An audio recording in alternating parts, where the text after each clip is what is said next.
میں درس دے رہا تھا، حیا کی تعلیم دے رہا تھا۔ تو حضور جب تشریف فرما ہوئے اور اس کے بھائی کو تعلیم دیتے ہوئے دیکھا تو فرمایا دعو فإن الحیا من الایمان، فرمایا اسے چھوڑ دے، حیا تو ایمان کا حصہ ہے، یعنی جب ایمان ہوگا تو لازمی طور پہ حیا بھی ہوگا۔ حیا کا سبق اور حیا کی تعلیم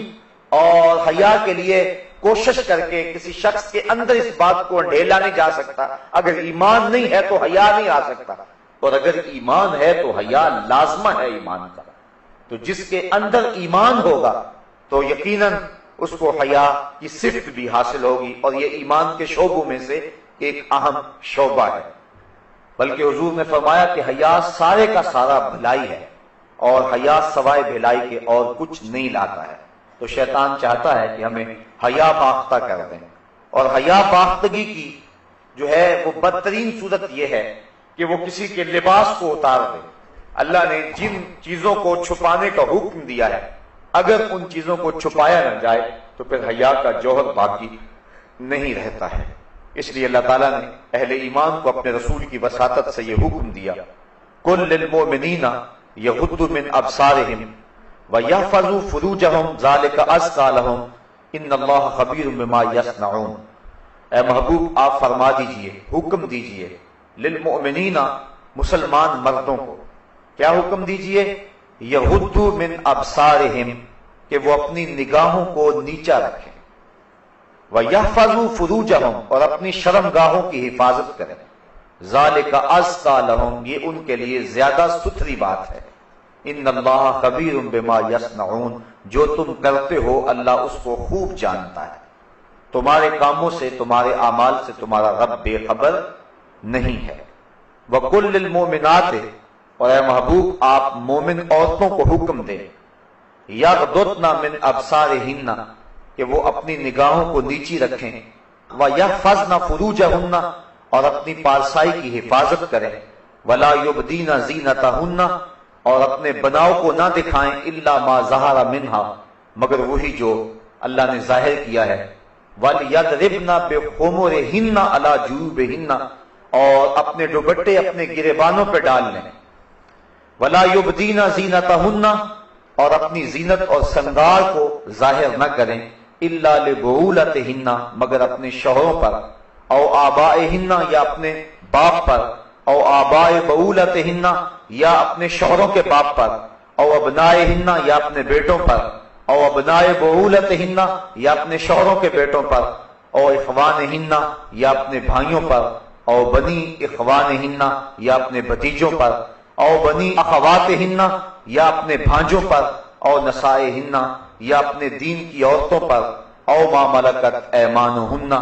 یا جو ان کی ملک میں کنیزیں اور لونڈیاں ہیں، اب التابعین غیر اول الاربۃ من الرجال اب الطفل، اور یا وہ نوکر، شرط یہ ہے کہ وہ شہوت والے مرد نہ ہوں، یا وہ بچے الذین لم یظہروا علی عورات النساء، جنہیں عورتوں کی شرم کی چیزوں کی خبر نہیں ہے، اتنے چھوٹے ہیں، ولا یضربن بارجلہن، اور اپنے پاؤں زمین پر اتنے زور سے نہ رکھیں، لِيُعْلَمَ مَا يُخْفِينَ مِنْ زِینَتِهِنَّ،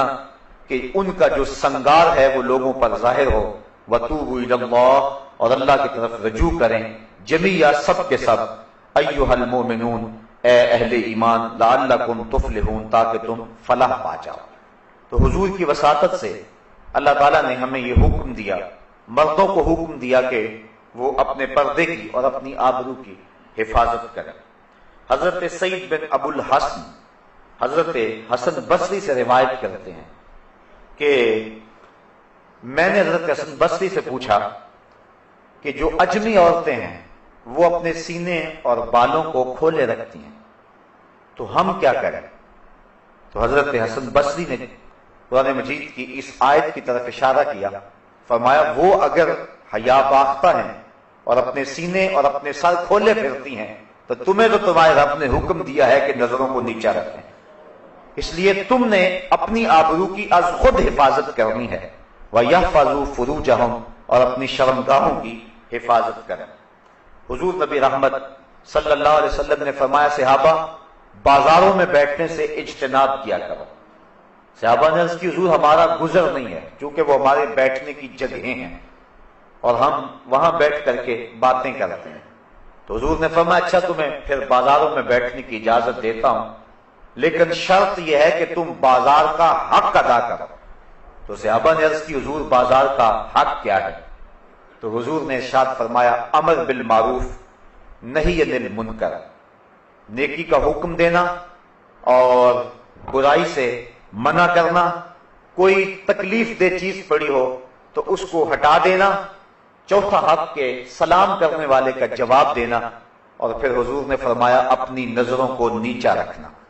اگر تم بازار میں بیٹھنا چاہتے ہو تو اپنی نظر کی تم نے حفاظت کرنی ہے۔ حضور نبی رحمت صلی اللہ علیہ وآلہ وسلم نے ارشاد فرمایا کہ نظر شیطان کے زہر آلود تیروں میں سے ایک تیر ہے، اور اگر کوئی شخص اپنی نظر کی حفاظت کرتا ہے تو اللہ تعالی جل شانہ اس کو عبادت کی لذت نصیب فرما دیتا ہے۔ اگر کسی شخص کی نظر پاک نہیں رہتی تو اس کو سجدوں کی لذت نصیب نہیں ہو سکتی،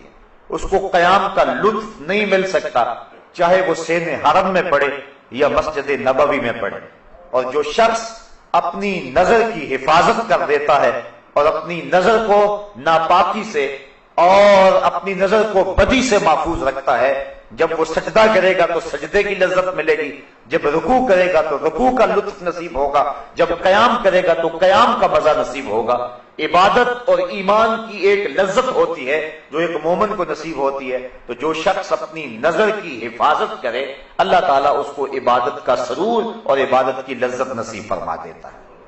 تو اہل ایمان کو اس بات کا حکم دیا گیا، بلکہ حضور نے اپنے عمل سے صحابہ کے سامنے اس کی مثال پیش کی۔ حجۃ الوداع کے موقع پہ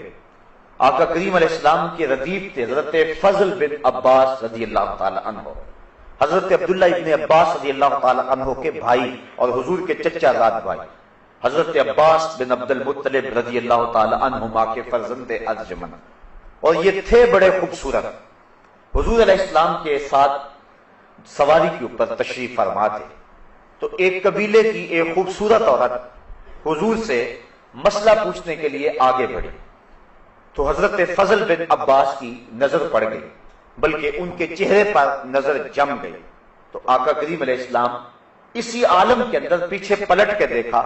اور اپنے ہاتھ سے حضرت فضل بن عباس کی ٹھوڑی کو پکڑا اور پکڑ کے دوسری سمت کر دیا، اور لوگوں کے سامنے اس مثال کو رکھا کہ کوئی جتنا مرضی متقی اور معتبر کیوں نہ ہو، وہ نظر کی حفاظت کرے۔ جس کی نظر پاک رہے گی اس کو باقی معاملات کے اندر خیر رہے گی، کیونکہ سب سے پہلے نظر بھٹکتی ہے، جب نظر بھٹکتی ہے تو خیال بہکتے ہیں، جب خیال بہکتے ہیں تو پھر انسان زنا کی طرف راغب ہوتا ہے۔ اس لیے اسلام نے دوائی زنا سے ہی روک دیا، اس لیے کہا سب سے پہلے تم اپنی نظر کی حفاظت کرو۔ بلکہ حضور علیہ السلام نے ارشاد فرمایا کہ نظر زنا کرتی ہے، فزن العین النظر وزن اللسان المنطق والنفس تمنا وتشتہی والفرج یصدق ذلك كلہ ویکذبہ۔ فرمایا کہ انسان کی نظر کا زنا یہ ہے، آنکھ کا زنا یہ ہے کہ آدمی دیکھے کسی کو، اور فرمایا زبان کا زنا یہ ہے کہ بات کرے، پھر نفس جو ہے اس کی تمنا کرتا ہے اور اس کی آرزو کرتا ہے، پھر انسان کی شرمگاہ یا اس کی تصدیق کر دیتی ہے تمام کی تمام، اور یا پھر ان تمام کی وہ نفی کر دیتی ہے۔ دو صورتوں میں ایک صورت ضرور ہوتی ہے،